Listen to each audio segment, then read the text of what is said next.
ساتھیاؤ، میں اور آپ آج کی اس بزم میں یہ پختہ عزم کر کے اٹھیں کہ آج ہم خود بھی اور اپنی اولاد کو بھی، اپنے دوستوں کو بھی، میرے والد گرامی فرمایا کرتے تھے جس سے دوستی ہو نا اس کی انگلی پکڑ کے دین کی راہ پہ لے آؤ، یہ دوستی کا حق ہے۔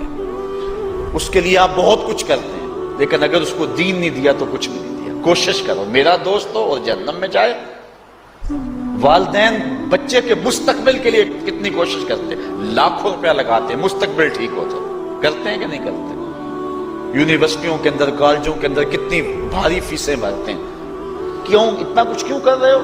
میں نے دیکھا بوڑھا باپ اپنی کمر پہ بوریاں لاد کے مزدوری کرتا ہے، مائیں اپنا زیور بیچ رہی ہیں کہ اولاد پڑ جائے۔ میاں اتنا کچھ کیوں کر رہے ہو؟ جی مستقبل ٹھیک ہو جائے۔ یہ مستقبل کتنا ہے؟ 20-25 سال کا، اور جو اصل مستقبل ہے اس کی فکر ہی نہیں کسی کو۔ اصل مستقبل تو وہ ہے، اللہ اکبر، بیرون ملک جائے بیٹا تو ماں کہتی ہے بس دعا کرو کہ میرا بیٹا خیریت سے پہنچ جائے۔ بیٹی کی شادی کرتی ہے تو ماں کہتی ہے دعا کرو کہ اپنے گھر میں اس کو چین مل جائے۔ کسی کا انٹرویو ہوتا ہے، لوگ کہتے ہیں جناب دعا کرو کہ اس انٹرویو میں وہ کامیابی سے گزر جائے۔ میں کہتا ہوں جب قبر میں اترتا ہے پھر کسی نے آ کر کبھی نہیں کہا کہ دعا کرو مشکل گھڑی آ گئی ہے خیریت سے گزر جائے۔ اصل امتحان تو یہ ہے، اگر اس امتحان سے گزر گیا تو کامیابی اور بامرادی۔ یہ تھوڑا سا مستقبل دنیا کا، اس کے لیے ہم کتنے پیسے لگا دیتے ہیں۔ سب کچھ اولاد کو آتا ہے، ہر شے فر پڑھتے اور بولتے ہیں، دعائے قنوت بھی نہیں آتی ہوتی۔ تو ہم اپنی اولاد کے لیے دین کا تحفہ اس کو کبھی نہ چھوڑیں۔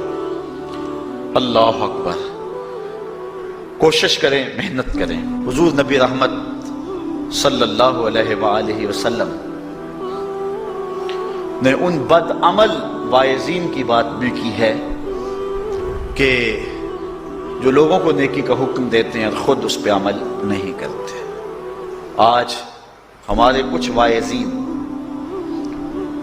لوگوں کو تو واعظ و تلقین اور نصیحت کرتے ہیں اور خود نماز میں سخت سستی کا ارتکاب کرتے ہیں، اور جس سے قوم کے اندر نماز میں سستی عملاً پیدا ہو جاتی ہے۔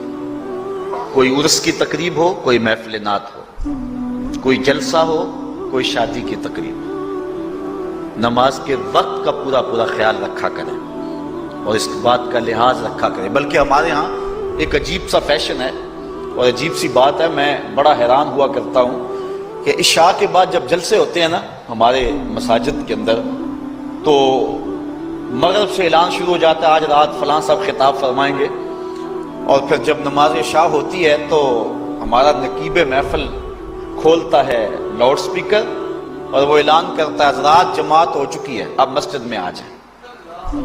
یعنی یہ نماز کو ہلکا کرنے والی بات ہے۔ انہوں کو کہا جا رہا ہے کہ بلکہ بعض تو کہہ دیتے ہیں جس کا تمہیں ڈر تھا وہ گزر گئی ہے، اب آ جاؤ۔ کیا لینا ہے جلسے میں آ کر اگر نماز ہی نہیں پڑھنی ہے تو؟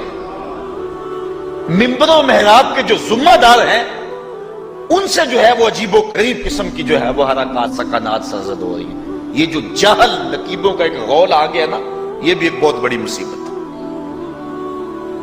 ایک تو بے تحاشا القاب، دوسرا دین کی روح سے ناشنائی۔ وہ کسی نے کہا تھا نا کہ پہلے حضرت غوث پاک ولی بناتے تھے، چور سے کتب بناتے تھے، آج کل ہم بناتے ہیں۔ کہا تم کیسے؟ کہا ہمیں پتا ہوتا ہے یہ چور بیٹھا ہوا ہے، کہتے ہیں غوث زماں اور کتب دوران۔ بے تحاشا اور بے تکا انداز، اور پھر دین کی روح سے یہ ناشنائی کہ باقاعدہ اعلان ہوتا ہے جناب جماعت ہو چکی اب تو آ جاؤ۔ تو کیا کرنا ہے ساری رات جاگ کے اگر عشاء کی نماز ہی نہیں پڑھی تو نماز کو ہلکا کیا گیا ہے۔ اسی طرح جلسہ لمبا ہو رہا ہے اور نماز کا وقت سکڑ رہا ہے۔ ان چیزوں کا التزام کرنا ہے، ہم نے کوشش کرنی ہے۔ اور یہ بھی ایک مصیبت ہے کہ دربار بڑا اونچا ہے اور مسجد کے اندر جانوروں کی بینٹیں پڑی ہوئی ہیں۔ حیثیت تو مسجد کی ہے، دربار کی تو ثانوی حیثیت ہے۔ دربار پہ 3 کروڑ روپیہ لگا ہوا ہے اور مسجد میں چٹائیاں بھی موجود نہیں۔ اپنے بھی خفا مجھ سے ہیں بیگانے بھی ناخوش، کہ زہر حلال کو کبھی کہہ نہ سکا کند، بات وہی کہتا ہوں سمجھتا ہوں جسے حق، میں ابلہ مسجد ہوں نہ تہذیب کا فرزند۔ بے تحاشا اور بے تکا انداز، اور پھر دین کی روح سے یہ ناشنائی کہ باقاعدہ اعلان ہوتا جناب جماعت